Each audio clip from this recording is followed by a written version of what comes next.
to revenge with Lyra. My dad treated me like a servant. 2 days before Christmas, he smirked across the dining table, his tone casual but sharp as glass. Your brother's friends are spending Christmas here. It's only 25 people. Only 25. Like I was the unpaid caterer. Like it was my role, not his, to cook, clean, serve, and smile. I looked around the table. My brother beamed, already planning the party in his head. My mom stayed quiet, as always, sipping her wine like she hadn't heard. And me? I sat perfectly still, a small smile tugging at my lips. My name is Olivia Hayes. I'm 28 years old. And if you think you know how this ends, stay tuned. What happens when the family that treats you like help finally realizes they were the ones depending on you all along? That night, while Dad barked orders about grocery lists and schedules, I booked a ticket. By dawn, I was gone, on a plane to Florida, the warm sun greeting me like freedom itself. On Christmas Eve, while I walked barefoot along white sand with a drink in my hand, they unlocked the front door back home to find an empty house. No food. No decorations. No trays of appetizers waiting in the oven. No me. I imagined Dad's face paling, his voice rising as 25 guests looked around at bare counters and a cold kitchen. For once, his kingdom of control had no servant to run it. But what they didn't know, what made me smile into the ocean breeze, was that their real surprise hadn't even arrived yet. Because Florida wasn't just an escape. It was a beginning. And the message I left behind was about to change everything. Christmas morning, my phone lit up with 20 missed calls. Dad. Mom. Even my brother. Each voicemail more frantic than the last. The first was Dad's voice, sharp and furious. Olivia. Where are you? The guests are here. There's nothing ready. Do you think this is funny? The next, Mom, her tone trembling. Please, just come home. People are whispering. Your father is furious. Your brother is embarrassed. Embarrassed. That word almost made me laugh out loud as I lay by the pool, sipping an iced drink. For years, I'd been the one embarrassed, scrubbing dishes while they entertained, serving food I paid for with my own time, being introduced as the one who cooks instead of their daughter. Now the tables had turned, and I wasn't lifting a finger. By noon, the final voicemail came. Dad's voice was no longer just angry, it was panicked. You've ruined Christmas, Olivia. You've humiliated this family. When we get home, we'll deal with you. Deal with me? The arrogance in his words only made my smile wider. Because while they stumbled through a disastrous holiday with 25 hungry guests and no host, I had already put the second half of my plan into motion. From my hotel balcony, I opened my laptop and clicked send. The email went to every relative and family friend who would have been at that dinner. Attached were screenshots of bank transfers, receipts, and months of proof, utilities, groceries, even mortgage payments, all covered by me while Dad bragged about his perfect household. For years, he'd paraded himself as the generous patriarch. That illusion was about to collapse. And this time, I wouldn't be the servant cleaning up the mess. By the time I finished breakfast on the hotel patio, my phone was buzzing again, this time with messages not from my parents, but from cousins and family friends. Olivia, is this true? You paid for all the utilities. Why didn't you say something sooner? And the one that made me smirk. Your dad looks like a fool right now. He's furious, people know. The proof had done its job. Screenshots didn't lie. For years, I'd been footing the bills while Dad puffed up his chest and bragged about how he provided everything. Now everyone could see the truth. The servant he mocked was the reason his house even functioned. That afternoon, I got a call from Aunt Lisa, the only relative who had ever treated me kindly. Her voice was low but firm. Olivia, your father is beside himself. Half the guests left early. He tried to spin it, but everyone saw the chaos. He can't stop them from talking now. I closed my eyes and let the warmth of the Florida sun wash over me. For once, I wasn't dreading what waited at home. I wasn't bracing for another command. I was free. Meanwhile, the texts from Mom grew more desperate. Your dad's reputation is ruined. People think we used you. Please take it back. Tell them it was a misunderstanding. I typed one reply and hit send. It wasn't a misunderstanding. It was the truth.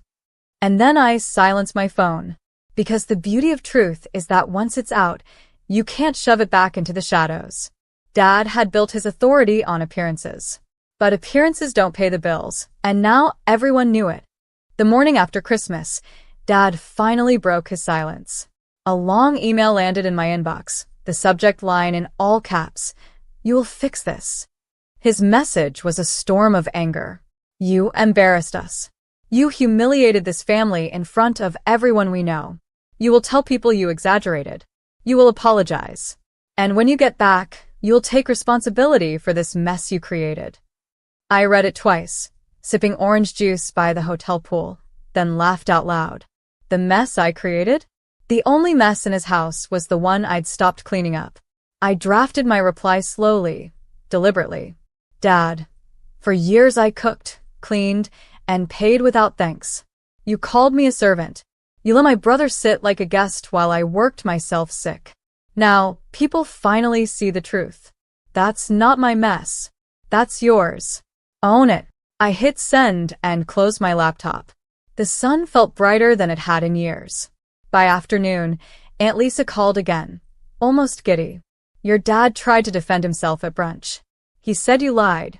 But when people asked why there was no food or decorations on Christmas if you weren't the one doing it all, he had no answer. Olivia, they know. He can't spin it anymore." I smiled, imagining Dad's red face, his voice rising, the silence of people who no longer believed him. For years, I had been the one with no voice, no power. Now, the silence around him was his undoing. He wanted a servant. What he got was the one person who knew exactly how to make his kingdom collapse, without lifting a finger. By New Year's, the cracks in Dad's reputation had widened into full collapse. Neighbors who once lined up for his barbecues now avoided his driveway. The men he boasted to at work stopped inviting him to poker nights. Even my brother, his golden boy, wasn't spared. People laughed at him for bragging about a Christmas party that had ended in takeout pizza and awkward silence. And all of it happened without me lifting another finger. One evening, I got a call from Grandma. Her voice was steady, but I could hear the disappointment woven through it. "Olivia, I always suspected. You were the one keeping that house afloat, weren't you?" "Yes," I admitted softly. She sighed. "He's angry because the truth cuts deeper than lies ever could. But I'm proud of you for standing up." Her words settled into me like a bomb. For the first time, I felt seen. Meanwhile, Mom kept calling, shifting between fury and pleading. One text read, "You've punished us enough. Please, just help us fix this before it's too late." But that was the part she couldn't grasp. I wasn't punishing them. I had simply stopped carrying them. The weight they felt now was the weight they'd piled on my back for years. At work, I received an unexpected bonus, a reward for covering holiday shifts while others scrambled. I used it to extend my Florida trip another week. Every day, as I walked the beach or sipped coffee on the balcony, I thought about how Dad had expected me to scrub pans for 25 people. Instead, I was here free. The truth was out, their power was gone. And for once, I wasn't the one cleaning up. By mid-January, poetic justice was unfolding right in front of them. Dad had always lived for appearances, Sunday dinners with neighbors, big holiday spreads, photos of his perfect family plastered across social media. But now, their house was dark. No guests. No laughter. The neighbors whispered about the collapse, their pity sharper than any insult. One cousin messaged me privately. "Your dad tried to host poker night again." Barely anyone showed up. He sat at the table with empty chairs. I pictured it. My father, once the king of the room, now just an old man staring at silence. Mom's messages shifted from demands to desperation. "We can't get the bills straightened. The cards keep declining. People are asking questions we can't answer. Please, Olivia, just come home and help us." but there was no home to return to. Not anymore.